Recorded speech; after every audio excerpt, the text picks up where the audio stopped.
사회주의 사상의 유입에 의해서 민족주의 계열이 민족 개량주의, 일제와 타협을 주장하면서 이제 어느 정도 우리 개조론, 민족 개조론의 입장에서 우리도 일제에 참여를 해야 되는 일제 참여 정치 이런 부분들을 주장을 하게 되는 거죠. 자, 그러면서 이제 비타협적 민족주의로 나가는데 이 비타협주의, 민족 개량주의가 등장하는 반면에 이제 비타협 민족주의는 실력 양성 운동을 전개한다든지 근대적 역량을 배양을 할 것을 주장을 하게 되죠.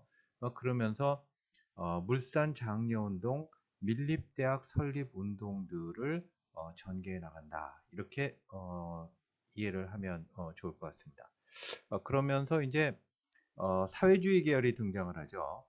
그래서 청년 지식인 중심으로 사회주의 사상이 확산되어서 식민지 해방 그리고 노동자 농민 해방들을 이끌면서 계속 청년과 학생 운동, 그 다음에 농민 노동 운동 등에도 영향력을 계속 주게 됩니다.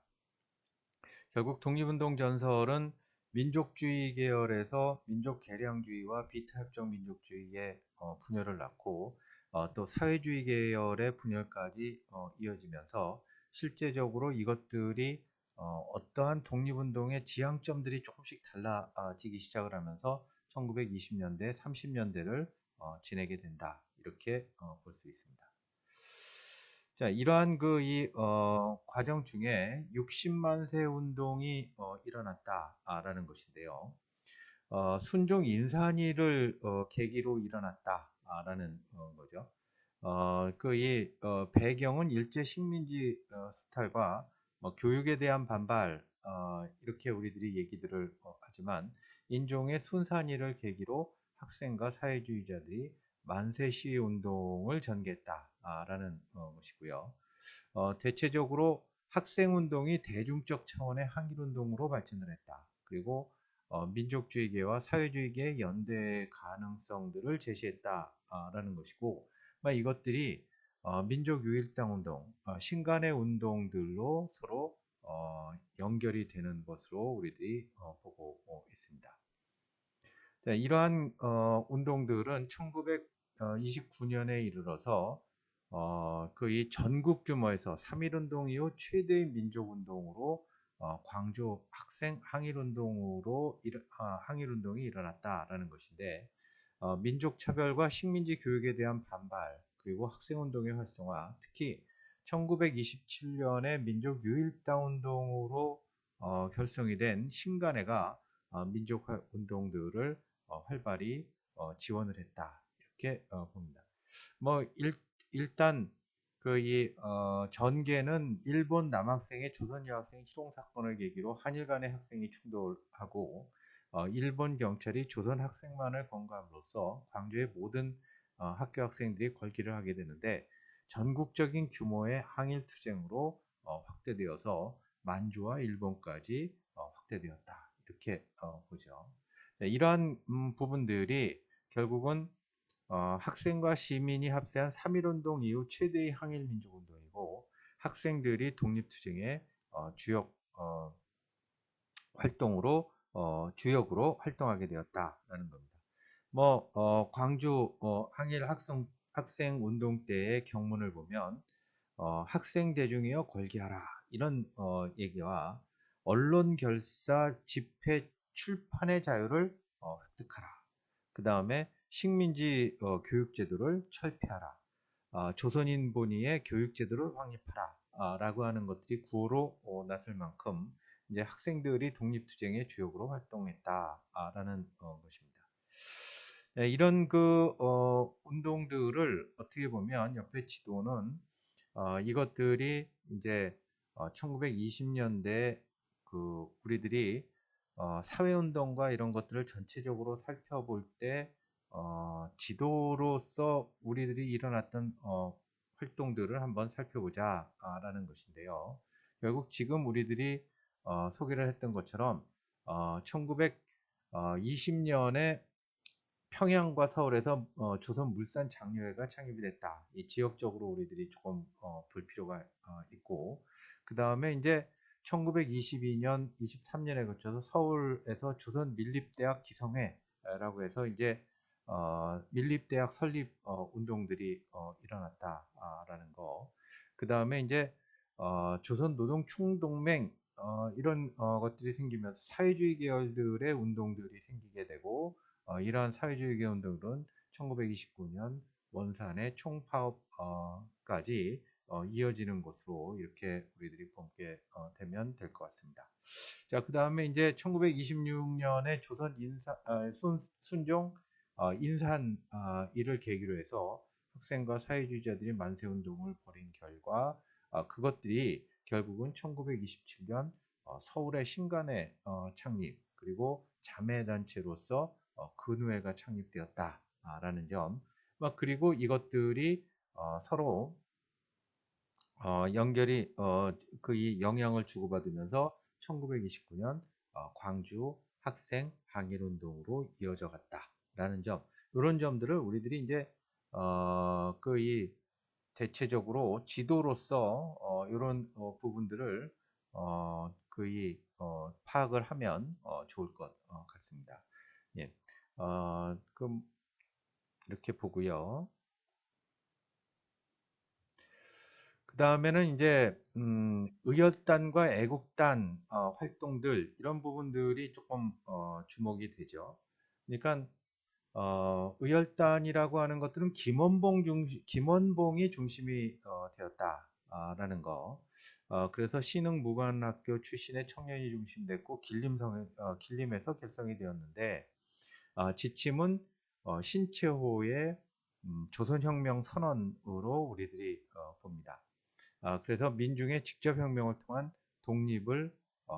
독립쟁취를 주장했다라는 건데, 배경적으로는 3.1운동의 평화적 시위의 한계에 절감을 하고 실력투쟁과 무력투쟁이 필요로 했는데, 활동들을 보면 대부분 개인이 문제가 아니라 그 기관들을 중심으로 했다라는 것이죠.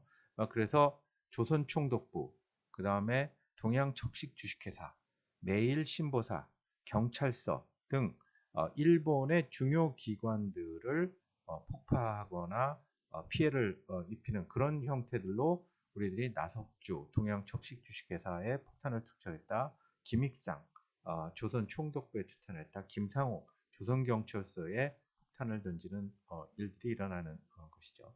이러한 것들이 1930년대에 이르르면 조선민족혁명당이 출범이 돼서 조선혁명단, 의열단, 신한독립단, 한국당 등 여러 단체를 기합해서 민족유일당 운동으로 1930년대 조선민족혁명당이 출범했다, 이렇게 얘기들을 하는데, 대체적으로 이렇게 30년대 보겠지만 좌익은 좌익 계열, 우익은 우익 계열들로 통합운동들이 일어나고, 다시 좌익계와 우익계열을 통합의 운동이 일어나면서 대체적으로 태평양 전쟁 말기에 우리의 독립들을 전망을 할 수 있게 되는 단계에서는 앞으로 우리들이 광복을 하면 어떠한 민족 국가를 수립해야 되느냐라고 하는 거에 대체적으로 합의해 가고 있었고, 결국 그러한 운동들이 있었지만 우리가 분단으로 그것들을 이루지 못했다라는 점, 이런 점들을 우리들이 이제 우리의 흐름상에서 시대적인 과제와 그것들의 결과, 의미 평가들을 내리게 되는 거죠. 여기서 이제 우리들 한 가지 봐야 될 것들은 기관만 파괴를 하는 것들이 아니라 애국단에서는 어떻게 보면 조선 총독 이하의 고관이라든지 일본 군부 수뇌라든지 대만 총독이라든지 매국노라든지 친일파의 거두라든지 이런 개인에 대한 어떤 응징 차원의 활동들도 일어났다라는 것입니다. 그래서 애국단이라고 하는 건데, 활동들이 이제 조직은 김구 중심으로 상하이에서 결성됐다라는 것이고, 그 이 활동은 조명아, 특히 우리들이 제일 잘 알고 있는 것들이 이봉창, 그 다음에 윤봉길 의거라고 이야기를 할 수 있습니다. 네, 이런 부분들은 우리들이 계열적인 부분들로서 파악을 하면 훨씬 더 쉽게 이해를 할 수 있는 것이죠. 네, 1920년대 무장독립전쟁, 독립운동 국외 부분들을 살펴보도록 하죠. 이 대체적으로 독립부대는 서간도 지역과 북간도 지역을 통해서 우리들이 이제 독립군이 형성이 되어 있었다라고 얘기하는데, 서간도 지역과 북간도 지역, 그러니까 압록강 유역의 두만강 유역 요쪽 지역, 그 다음에 이제 서간도 지역, 예, 얘기도 했죠. 압록강 지역과 백두산을 중심으로 두만강 유역 동쪽에 우리들이 서간도, 그 다음에 이쪽은 동간도, 그 다음에 이제 북간도 요 위쪽, 이렇게 이제 우리들이 이해를 한다고 그랬죠. 그래서 신흥 무관학교들이 설립되고 서로군정서, 그 다음에 대한독립군단, 광복궁 총영 등이 우리 이쪽에 북간도 쪽에 서간도 쪽에 있었고, 그 다음에 이쪽 위쪽으로 대한국민의 대한독립군, 북로군정서군, 이런 쪽들이 있었다라는 겁니다. 이런 과정에서 봉오동 전투와 이 청산리 전투가 있는데, 봉오동 전투는 홍범도가 이끈 대한독립군이 일본군을 섬멸했다, 이렇게 이제 알려져 있는 거죠. 이 독립군 부대들의 국내 진입 작전에 시달리던 일본군이 두만강을 건너서 독립군을 추격을 해갔지만, 삼둔자에 매복해 있던 독립군에게 섬멸을 당하게 되는 거죠. 이 대체적으로 이러한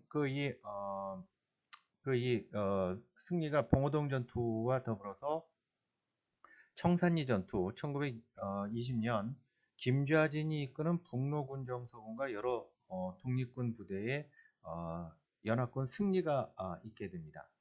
일본군은 독립군의 완전 소탕을 위해서 만주에 진입하려 했지만 중국이 거부하자 훈춘 사건을 조작해서 대부대를 만주로 보냈고, 이에 독립군과 일전이 불가피했던 건데, 여기에서 이제 김재진 장군이 이끄는 북로 군정서군과 여러 독립군대가 연합을 해서 승리를 하게 되는 것이죠. 우리들이 이제 대체적으로 봉오동 전투와 청산리 전투가 어디에서 일어났는지 지도상으로 우리들이 이제 확인을 해야 되고요. 이러한 지도상에서의 확인이 굉장히 우리들에게 현실감을 준다는 점 다시 한번 보면서, 지도들은 여러분들이 한번 여기저기 찾아보면서 마련을 해 보십시오. 수업 시간에는 이렇게 좀 지도들을 넣었지만, 여러분들 교육 자료로 나갈 때에는 이 지도를 생략할 예정이거든요. 그러니까 여러분들이 여기저기 참고해서 내용들을 정리를 한번 할 때 지도상으로 두고 파악이 가능하도록 그렇게 학습들을 했으면 좋겠습니다. 네, 봉오동 전투에서는 일본군 일개대대를 맞아서 이제 대승을 거뒀고, 청산리 전투에서는 일본군 1200명을 사살하고 2000여 명을 부상시키는 전과를 거두었습니다.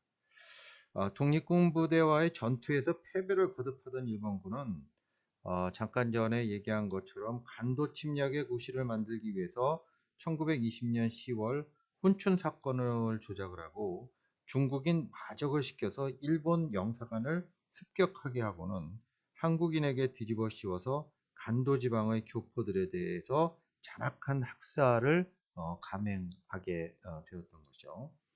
1920년 일본군은 일반여 명의 동포를 살해하고 2,500여 채의 민가와 30여 채의 학교를 불태워버렸는데, 이를 경신참변 혹은 간도 학살 사건이다, 이렇게 얘기를 합니다.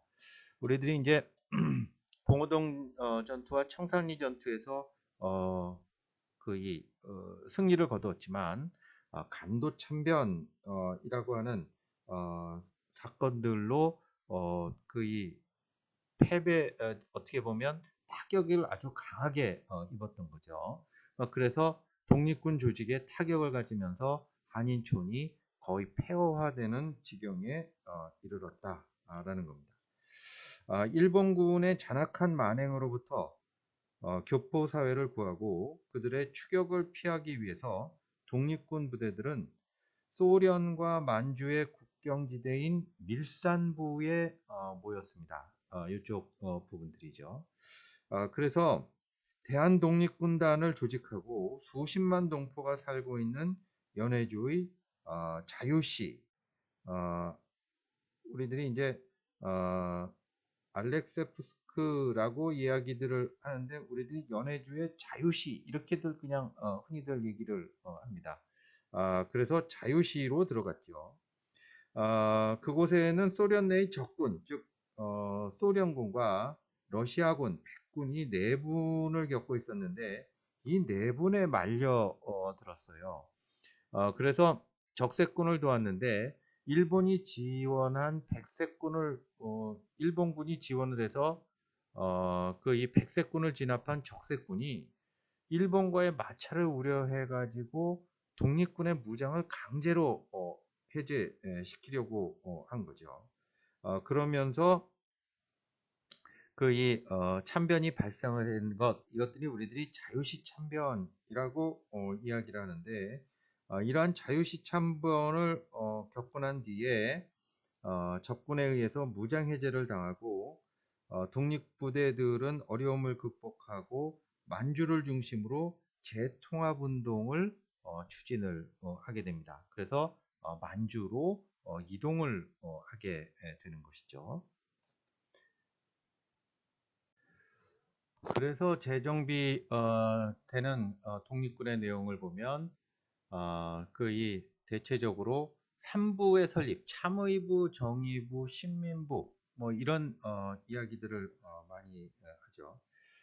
결국은 남만주의 지반, 즉 뭐 우리들이 이제 옛 고구려가 있던 지역쯤이다 이렇게 보는 거죠. 를 중심으로 압록강 대한 지역에는 뭐 최찬, 김성학 등이 중심이 돼서 임시정부직 속에 참의부가 관할이 되고 이게 이제 요 부분들이죠. 그리고 길림성과 봉천성 일대에는 오동진, 지청천 등이 중심이 돼서 정의부 이쪽이 되겠죠. 그 다음에 이제 북만주에서는 연해주에서 돌아온 독립군들이 김혁, 김좌진을 중심으로 신민부를 조직하게 되었다라는 겁니다. 이런 각자 조직했는데 이 3부는 민주적 민정기관을 두었고 입헌 정부 조직을 갖추었으며 독립군의 훈련과 작전을 맡는 군정기관을 갖추었기 때문에 행정, 입법, 사법의 3권 분립을 띠고 있는 공화주의 자치정부와 같았다라고 이야기를 합니다. 이러한 과정에서도 독립군은 미쯔야 협정, 즉 독립군 탄압을 목적으로 만주군벌 장장님과 일본 사이에 체결된 이것에 의해서 만주의 한인 독립군 운동가를 체포하면 일본 영사관에게 그들을 인계할 것 그리고 그것에 대한 보상금 지급을 골자로 하는 협정을 통해서 독립군의 활동이 극히 위축되게 됩니다.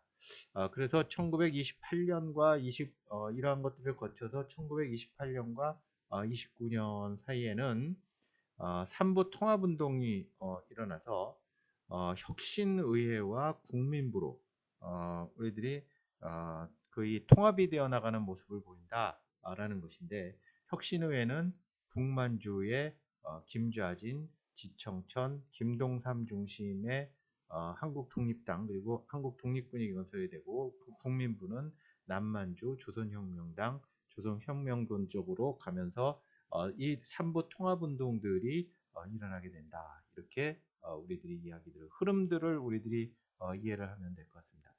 지도상에서도 우리들이 이제 간도 참변을 당하고 밀산에 모였다가 자유시로 가고 자유시 참변을 겪고 난 다음에 삼부가 설립되는 과정 이런 부분들이요. 이런 부분들은 예, 이렇게 나가는 부분들은 우리들이 시대상의 흐름들을 잘 아느냐라고 하는 것 때문에 자주 묻는 얘기들이죠. 그러니까 봉오동 전투, 청산리 전투, 간도 참변, 자유시 참변 이런 내용들 이것들이 시기적으로 어떻게 변해 오는지 이런 부분들을 지도상을 통해서 잘 이해를 해 주시기 바랍니다. 자, 과거에 남아 있었던 있을 법한 일들이 현재에 우리가 어떻게 남아 있는지 오늘 우리들 과거와 현재를 연결시키는 그리고 어떻게 보면 콘텐츠를 찾아내는 또 하나의 정보화 활용 능력이겠죠. 뭐 이런 부분들을 한번 거의 살펴보도록 하겠습니다. 정리를 하는 의미에서요. 독립운동가 자료실, 전쟁 영웅 이렇게 되어 있지만 독립유공자라고 하는 데를 한번 들어가 봅시다. 이 독립유공자에 들어오면 이 내용들을 우리들이 충분히 이제 활용들을 할 수 있어요. 그래서 포상의 훈격, 대한민국장, 대통령장, 독립장, 애국장, 애족장, 건국포장, 대통령부장 이런 것들은 우리들이 국가기록원에 가서도 이 자료들을 찾아 나올 수는 있습니다. 그렇지만 우리들은 이게 이제 개인과 연결시킬 때 이것들을 본 적이 어디냐라고 하는 것들을 쭉 찾아서 낼 수도 있고요. 예를 들어서 충청남도 네, 예산군 이런 식으로 또 충청남도 논산시 이런 식으로 찾아낼 수도 있다는 거죠. 자, 그리고 우리들이 교과서에 나오는 정도의 인물들은 여기서 바로 찾아보아도 되죠. 김재진 장군을 찾아볼까요? 이런 궁금증들을 가지고 있으면 더욱더 좋습니다. 뭐냐면 김재진 장군이 우리들이 독립운동을 했다. 뭐 이런 얘기들은 잘 알고 있지만 어디서 태어났을까? 어느 나라 사람일까? 지금은 어느 지역에서 이분을 기억하고 있을까? 뭐 그런 어떤 것들이 필요하겠죠. 자, 그래서 여기들을 이렇게 쳐보면 검색을 해보면 한자로 나오고 생물연로 나오고 운동계열 만주방면 포상은 1962년에 대한민국장이 되었네요. 자, 이 내용들을 여러분들이 이렇게 눌러보면 예, 김재진 장군에 대한 이 충청남도 홍성이라는 거죠. 그리고 공훈록이 있습니다. 2005년 10월 이달에 독립운동가로 선정이 되셨었네요. 이런 것들이 가장 기본적인 내용이면서 여러분들은 믿을 만한 이 컨텐츠라고 보시면 됩니다. 이 국가보훈처에서 이달의 독립운동가 그리고 공훈록 이런 것들을 쓸 때는 가장 객관적인 사실들을 바탕으로 해서 이 내용들을 작성을 했고 또 그것들이 이 전문가들에 의해서 이제 작성이 됐고 이것들이 조금이라도 좀 문제가 있으면 그 여러 가지 문제들을 낳기 때문에 참고 문헌도 굉장히 상당히 자세하게 달아두었죠. 그래서 혹시 여러분들께서 다른 독립운동자 우리 집안에 또 아니면 어떤 이 알고 싶은 사람 이들과 관련되어 있는 인물들 이런 것들을 살펴보면 계속 관련 인물들이 이렇게 쭉 나오기 때문에 이런 컨텐츠들과 사진들을 쭉 이어가 보면 여러분들이 충분히 이제 여러분들의 컨텐츠들을 만들 수 있다 이렇게 생각이 듭니다. 자, 오늘 우리들이 이제 정리들을 한번 해보면 일본의 식민 통치기에서 무단 통치기, 문화 통치기까지의 어떤 과정 속에서 1910년대 독립운동, 1920년대 독립운동, 그 다음에 1920년대 독립운동을 국내와 국외로 나뉘어서 한번 정리를 해보았다. 이렇게 생각을 하면 될 것 같습니다. 자, 이것이 1930년대로 어떻게 전개되는지, 그리고 우리의 사회운동과 문화운동과는 서로 어떻게 연결되는지를 시간을 바꾸어서 우리들이 살펴보도록 하겠습니다.